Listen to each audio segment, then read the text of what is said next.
नमस्कार दर्शकवृन्द, सदा चाहिँ आज पनि हामी देश तथा विदेशका केही ठुला अनि महत्त्वपूर्ण खबरका साथ उपस्थित भएका छौँ। खबरहरू एकदमै महत्त्वपूर्ण भएकाले भिडियोलाई अन्तिमसम्म हेर्नुहोला। हाम्रो यो मेहनतको लागि एउटा सानो लाइक गर्न नभुल्नुहोला। च्यानलमा नयाँ हुनुहुन्छ भने सब्स्क्राइब गरेर सँगै रहेको घन्टीलाई दबाई अलमा प्रेस गर्न पनि नभुल्नुहोला। आउनुहोस् लागौँ पहिलो खबरतर्फ। त्रिभुवन अन्तर्राष्ट्रिय विमानस्थल कार्यालयले हरेक दिन साँझ निकाल्ने दैनिक उडानको तथ्याङ्क सामाजिक सञ्जालमा अपलोड हुने बित्तिकै खाडीमा कार्यरत नेपाली श्रमिकको कमेन्ट बर्सिन्छ, नियमित उडान कहिले खुल्छ? सरकारले कोरोना भाइरस संक्रमणको दोस्रो लहर नियन्त्रणका लागि वैशाख 23 गते सम्पूर्ण नियमित अन्तर्राष्ट्रिय उडान बन्द गरेको थियो। जेठको तेस्रो सातादेखि टर्की, कतार र चीनमा नियमित उडान गर्ने निर्णय भएको थियो। त्यसअनुसार हालसम्ममा टर्कीमा एउटा र कतारमा 2वटा उडान भइरहेको छ भने चीनमा हुन सकेको छैन। नियमित उडान खुला भएकै देशबाट पनि चार्टर उडानहरू भइरहेका छन्। खाडीकै अन्य देशबाट पनि नेपालका लागि चार्टर उडान भइरहेका छन्। चार्टर उडान गर्न चाहिँ मिल्ने तर नियमित उडान गर्न नमिल्ने यो सरासर यात्रुलाई ठग्ने मेलो हो।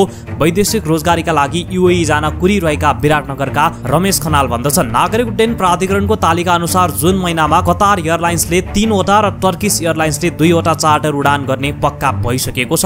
पहिलो चरणको लकडाउनपछि सरकारले सम्बन्धित विमान कम्पनीलाई जिम्मेवारी बनाउँदै यात्रु आवागमनलाई सहज बनाएको थियो। तर पछिल्लो समय स्वास्थ्य सुरक्षाका मापदण्डहरू अपनाएर यात्रुहरू आउने जाने क्रम चलिरहे पनि चार्टर उडानका नाममा अर्को असुली भइरहेको गुनासो बढ्दो छ। नागरिक उड्डयन प्राधिकरणका प्रवक्ता भन्दछन्, हामीले मन्त्रालयबाट हुने निर्देशनहरू मान्ने हो। पर्यटन मन्त्रालयका अधिकारीहरू तत्काल नियमित उडान खुला गर्ने विषयमा कुनै तयारी नरहेको बताउँछन् भने यता नियमित उडान खोल्ने कुरा चलिरहँदा अन्तर्राष्ट्रिय उडान खोल्नु पर्यो भनेर वैदेशिक रोजगारीमा जान तयारी अवस्थामा रहेका श्रमिकहरूले पनि चर्को आवाज उठाइरहेका छन्। तपाईँ पनि त्यही भन्नुहुन्छ, रोजगार गुम्न लागिसक्यो भन्ने आवाज उठाउनुहुन्छ भने अब अन्तर्राष्ट्रिय उडान खोलिनु पर्यो लेख्न नबिर्सनु होला है त।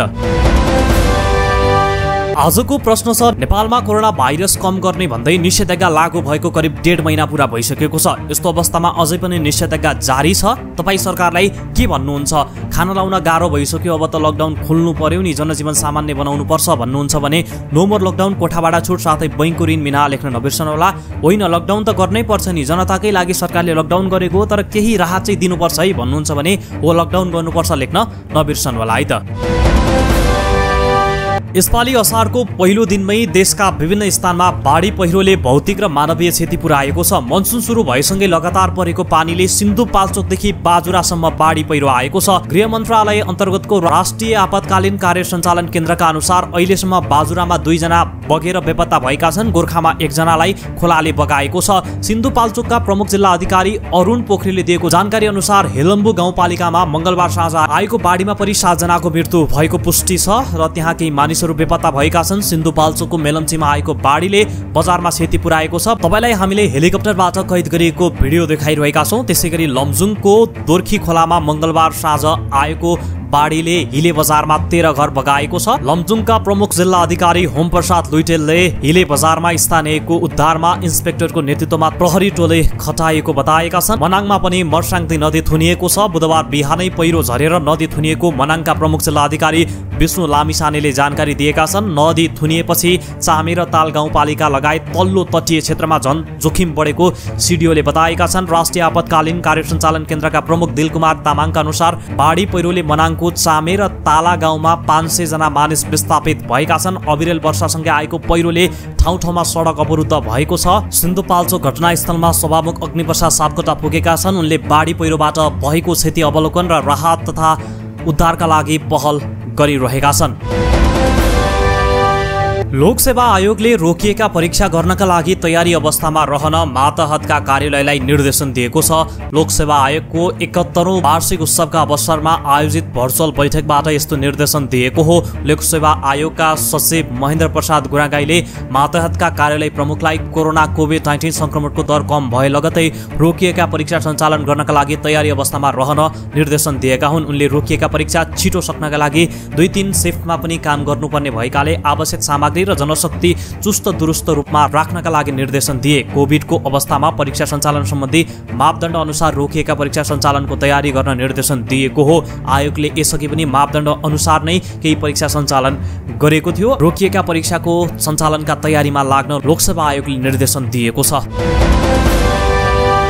सर्वोच्च अदालतले बन्दाबन्दीकै अवधिमा कर उठाउन सरकारलाई बाटो खोलिदिएको छ। न्यायाधीश डाक्टर आनन्द मोहन भट्टराई र नहकुल सुवेदीको इजलासले यसअघि बन्दाबन्दी सकिएको 30 दिनभित्र कर उठाउन भनी सर्वोच्च अदालतले नै दिएको अन्तरिम आदेश खारेज गरिदिएको हो। सर्वोच्चले आर्थिक ऐन 2077 को दफा 19 अनुसार आवागमनमा अवरोध, विपद लगायतको कारणले कर तिर्न समस्या भएमा अर्थ मन्त्रालयले बाधा अड्काउ फुकाउ गर्न सक्ने व्यवस्था भएकाले कर तिर्ने विषयमा छुट्टै आदेश गर्नु नपर्ने निष्कर्ष निकालेको छ। आदेशमा सर्वोच्चले अर्थ मन्त्रालयले आर्थिक ऐन 2077 को दफा 19 बमोजिम निर्णय गरी प्रकाशित गर्ने सूचनामा उल्लेख भएको अवधिसम्मका लागि मात्र कर विवरण र कर दाखिला नगरेमा जरिवाना असुल गर्न नपाउने भनेको छ। अब सरकारले कर वितरण र कर दाखिला गर्ने निश्चित अवधि तोकेर यो मितिसम्म कर नतिरेमा जरिवाना लिन सक्नेछ।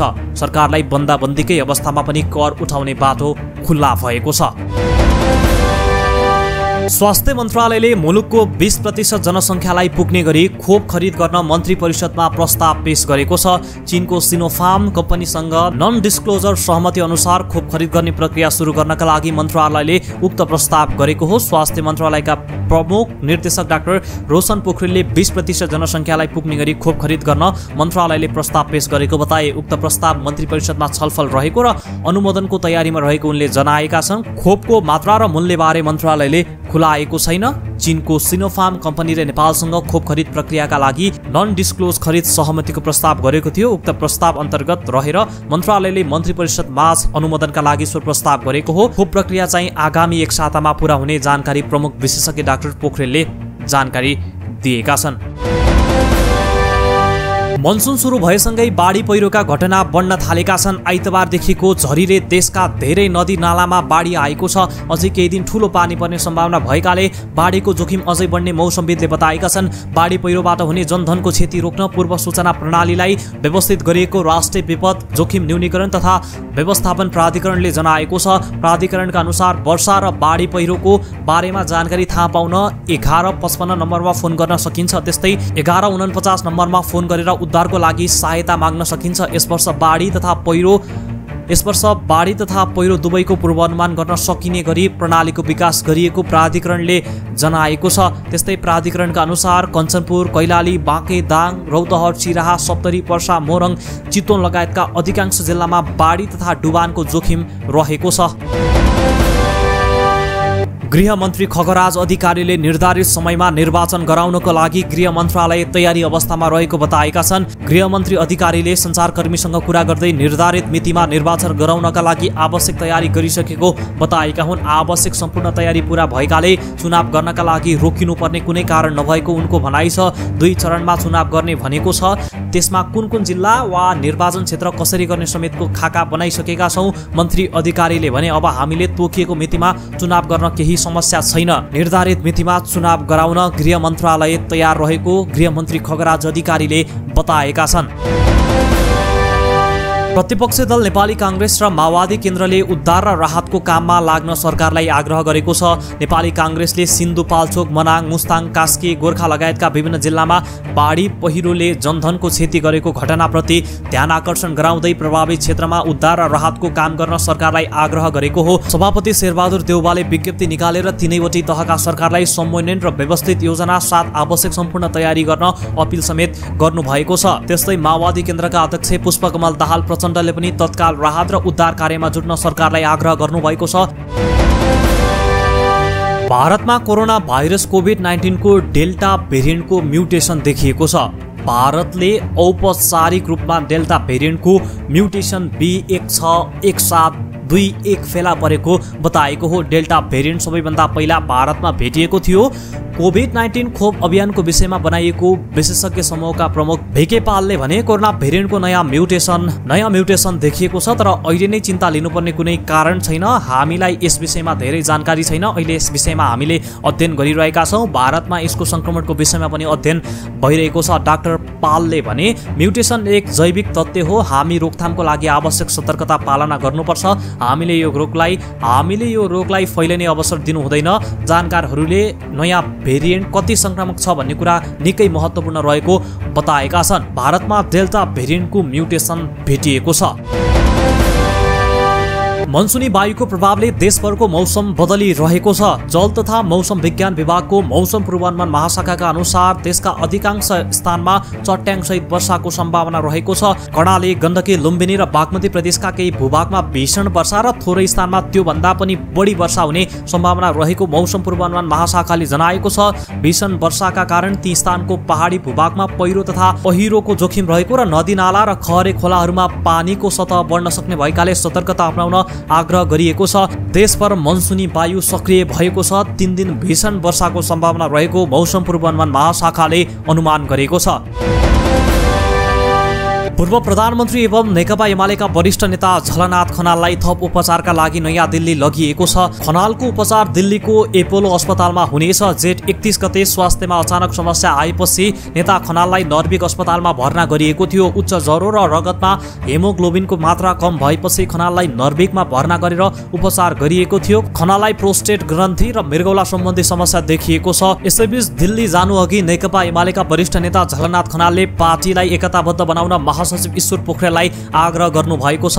थापाथलीमा रहेको नर्भिक अस्पतालमा उपचाररत पूर्व प्रधानमन्त्री खनाललाई महासचिव पोखरेल भेटवार्ताका क्रममा उहाँले पार्टी मिलाउनुस् कमरेड भनी नेता खनालले महासचिव पोखरेललाई आग्रह गर्नु भएको हो। नेपाल एयरलाइन्सले आउँदो जुन 23 देखि दुबई काठमाडौँ एकतर्फी उडान सुरु गर्ने भएको छ। कोरोना महामारीको कारण युएईमा रोकिएका श्रमिकलाई लक्षित गरी उडान सुरु गर्न लागि एयरलाइन्सले जनाएको छ। जुन 23 पछि अर्को उडान 30 जुनमा हुने तय छ। युएईमा करार अवधि सकिएका भिजिट भिसामा आएर अड्किएका र आवश्यक कामले घर फर्किनुपर्ने नेपालीहरू बढ्दै गएकाले एकतर्फी भए पनि उडान सुरु गर्न लागेको एयरलाइन्सका युएई प्रमुख टिकाराम पङ्गिनीले जानकारी दिनुभएको छ। एयरलाइन्सको वाइड बडी जहाज मार्फत आउँदो 23 र 30 तारिक दुबईदेखि काठमाडौँको उडान भर्ने पक्का भएको र सोही अनुसार टिकट बुकिङ खुला गरिएको नेपाल एयरलाइन्सको जीएसए का प्रतिनिधिले जानकारी दिनुभएको छ।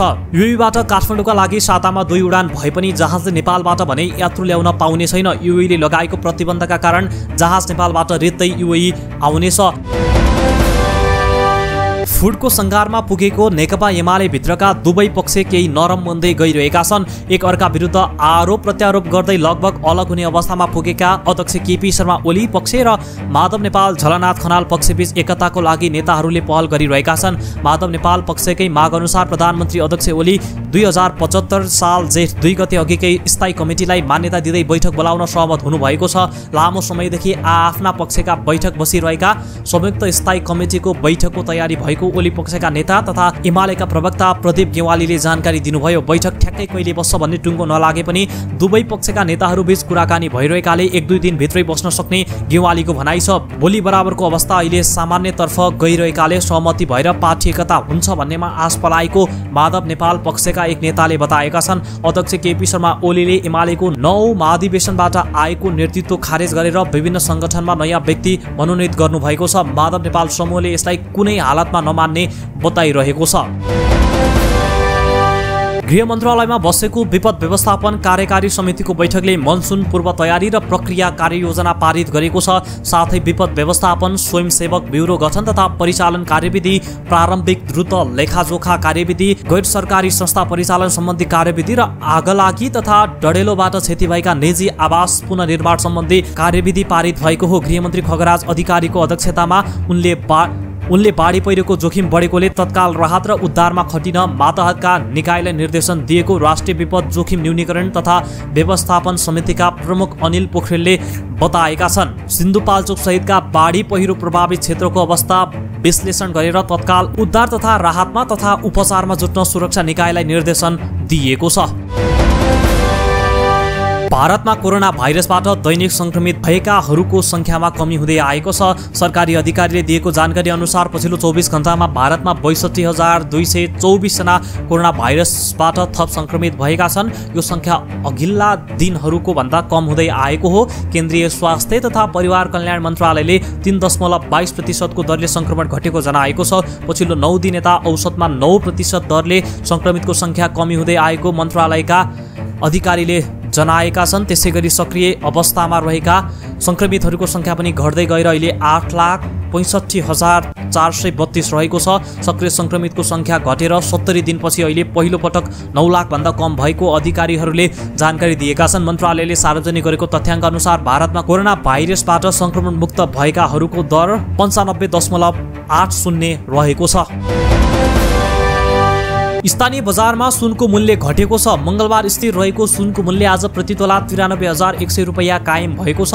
नेपाल सुनचाँदी व्यवसायी महासंघको अनुसार तेजाबी सुनको मूल्य प्रति तोला 92,600 रुपैयाँमा कारोबार भइरहेको छ। बुधबार चाँदीको मूल्य भने 5 रुपैयाँले बढेको छ।